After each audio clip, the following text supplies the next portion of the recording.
Alright, in this video we've got trouble code on a Corsa 2010.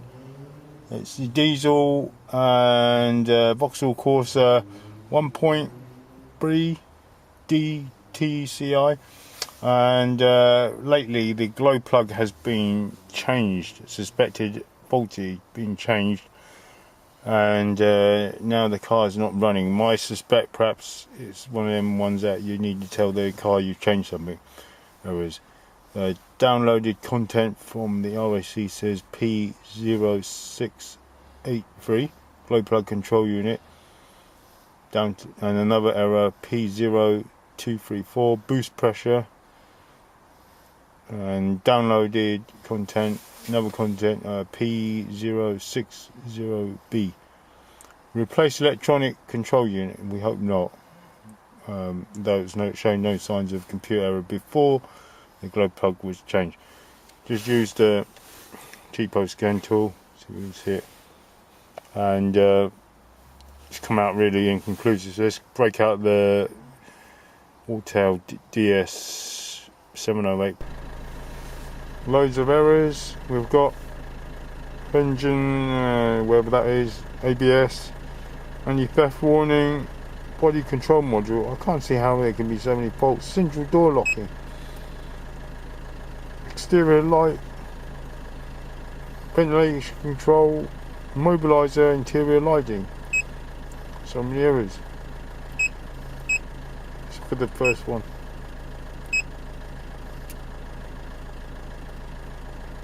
New system ID,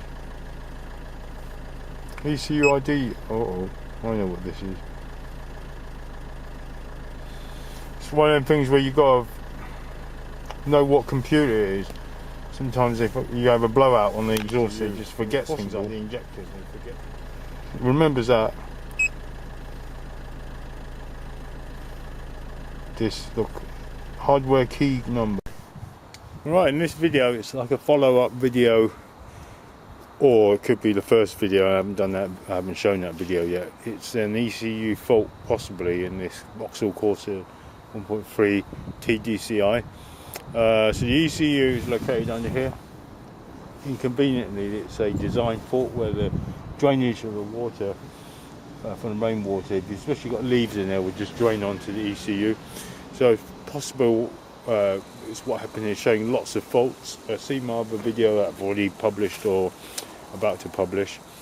If you're going to remove the ECU, always unplug the battery terminals, but I'm just going to give it one last kind of charge in case my bi-directional scanner is reading low charge. That's why it's not really doing what I want it to do. So what I'm going to do is I'm going to show you how to take the panel off to get the ECU, but before I unplug the ECU, of course, I will see if it works with the higher charge battery with my bi-directional scanner, and of course unplug the battery terminals before I take the ECU terminals off. So there's a funny rubber seal that comes off. Well, a bit harder than that, but you get the idea. There might be a couple of fasteners just here, but on this particular car, I don't feel anything, see anything. Down just here. There's supposed to be a couple of bolts. Could be something just here. I'm not sure. Perhaps just here, like a square kind of. Yeah, I think I feel a couple of square nuts. One here.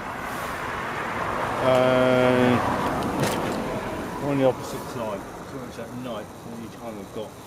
So the ideal would be like a very small spanner to do that, but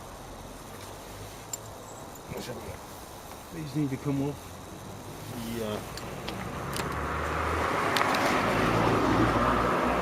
So next job I'm going to do it sort of say film by showing that I'm going to have to take windscreen wipers off. Looks like a 13, I think. I've got a 10 on my spanner now. Using this type of puller see if it works. I'm not sure about, you've got to be careful you don't press on the glass, but as you press on it, it should be that there should be no pressure on the glass. That's the way it's designed anyway. This one's a bit awkward. Maybe it'll work. 19. Put the nut back on, of course. It's just falling off. It's just getting a grip on it. This one should be okay.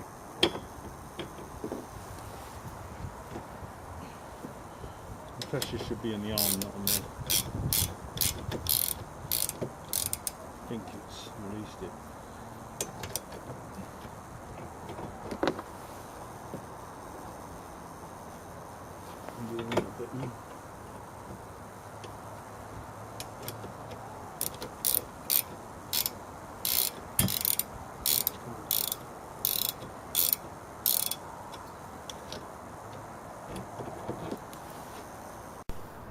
Right, in the end, come from the top, 8mm, 8mm, 8mm plastic lug. Just here. Bloody cameras in. So plastic lug fits there, easy. 8mm, 8mm, and can't remember that was 8mm. I think. Right, so the unit is out, and this version is like so. This is the serial number, the KZ, and anything I get will have to resemble that. That's the engine, Z13D Delta Tango Juliet. It's very damp, very damp. Looks like soaked through. The metal's given up and soaked through. So, right, so I've had to drill out a couple of these and then use the pry bar to pry it open. So we feel the metal is kind of damp to the touch. It's sort of a strange feeling, although it's metal, it's almost like it's soaking up the water. So as you crack it open, there's a little gap there. And I'll spray WD-40 now. I left it a few days on the heating radiator. So this is the same old unit. So you want to do things by least destructive as possible. So the simplest way possible. I'm not expecting this to work. But last time I tried to crank. See, I'm not really putting. Notice in here it's all very damp still. Very poor design. If I get a new computer, I think I might tuck it underneath or something. I'm not sure. I'm certainly not going to leave it sitting in that pool of water. I don't think I'll do that, and I urge anyone with this model to do the same thing. So obviously I'm not going to fit it all in like it takes too long. Obviously the battery is unplugged.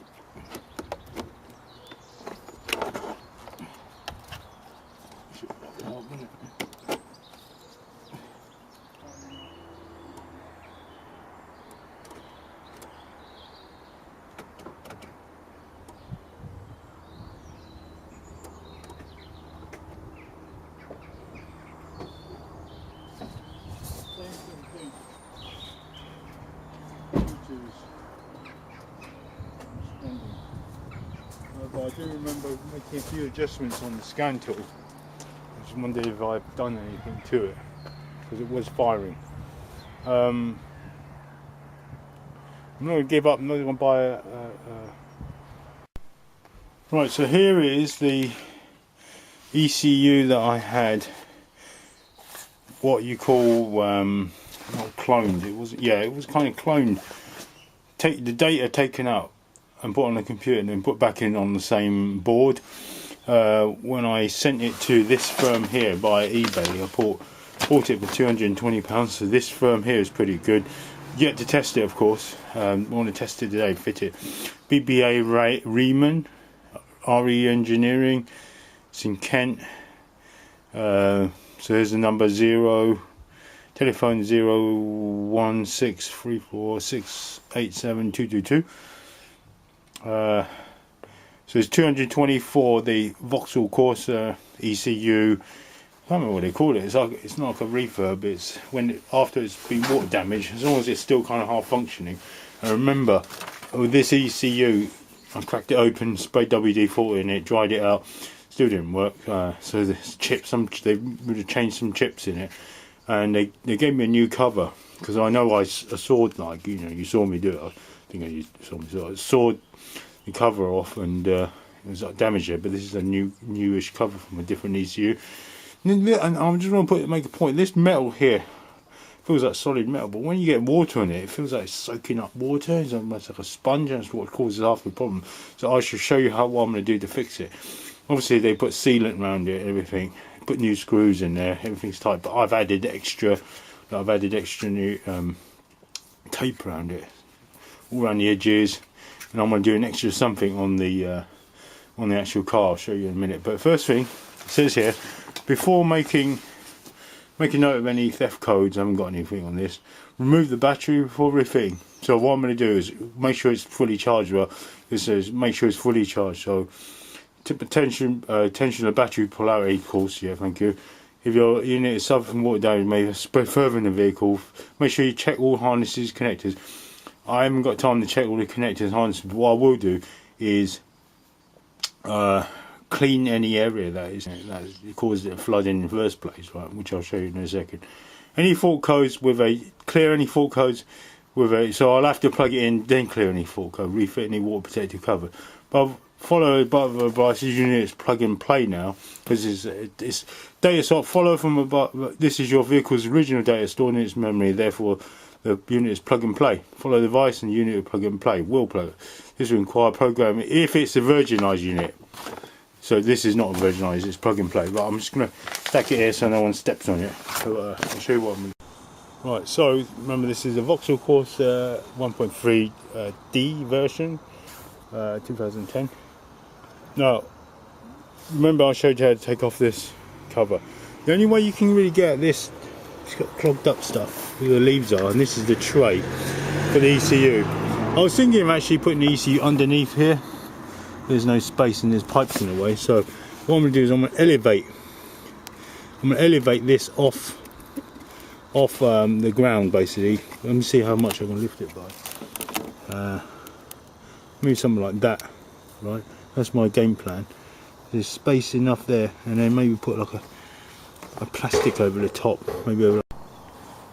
So let's see if we can add a couple of other washers to each of the rear mounts. Two there.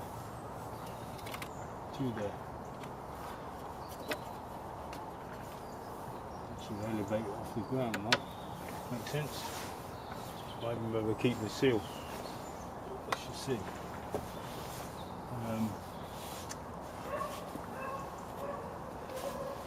Right, take the seal off and put the rubber just here.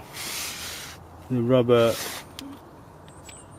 washers down there, but it's rattling a bit. But look at the front. It's got it down in the right spot, and I might just kind of force it in. And it's kind of more off the ground. Look, and if you can see, I put my finger right through. It's way off the ground. Right, ECU connected.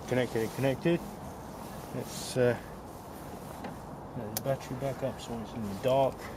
Tomorrow I'll be doing brakes on this car, separate video.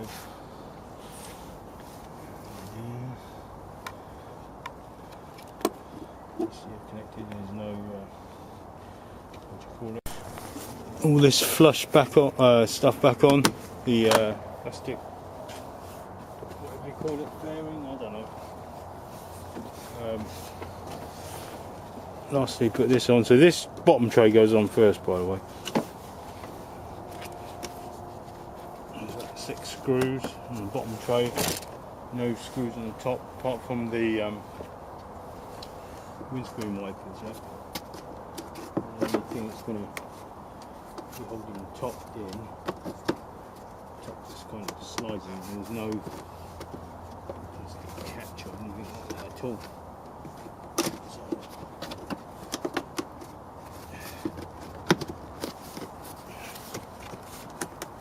Right, all that locks in. Put the windscreen wiper back on. So battery polarity, no problem.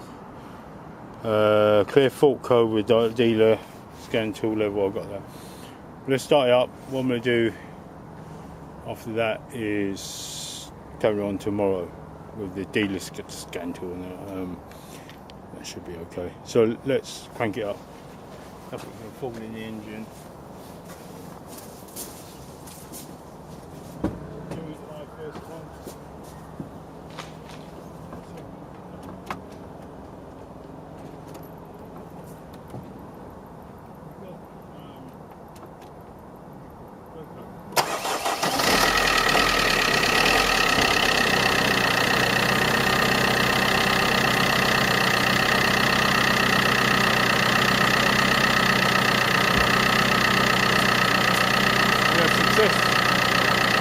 Please give it a big thumbs up. So this is how you fix water damage, and look at the previous parcel, all the error codes that came up.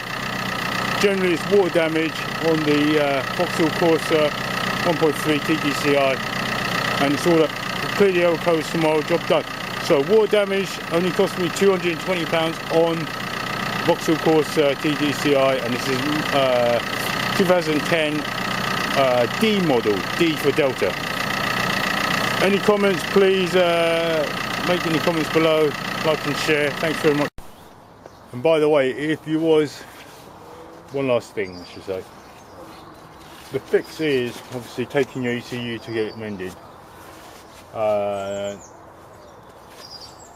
When you replace it, get some rubber washers or some sort of spacer, preferably not metals. You know how much water is contacting with it. On those 4 prongs that the ECU sits on, build it up so it sits on top of it, and you know, it's going to rattle a little bit, maybe, but it's not really rattling. It's kind of quite solid in there. Build it up so it sits above it. You know, I can't see the benefit of dunking the back end of an ECU constantly in water. I can't see the benefit of that. The metal was acting as like a sponge. It was soaking it up after. You can feel the metal was all wet. It stayed wet as like a sponge, and it would just soak up into the seams and eventually break it, and that's what happened. So thanks for watching.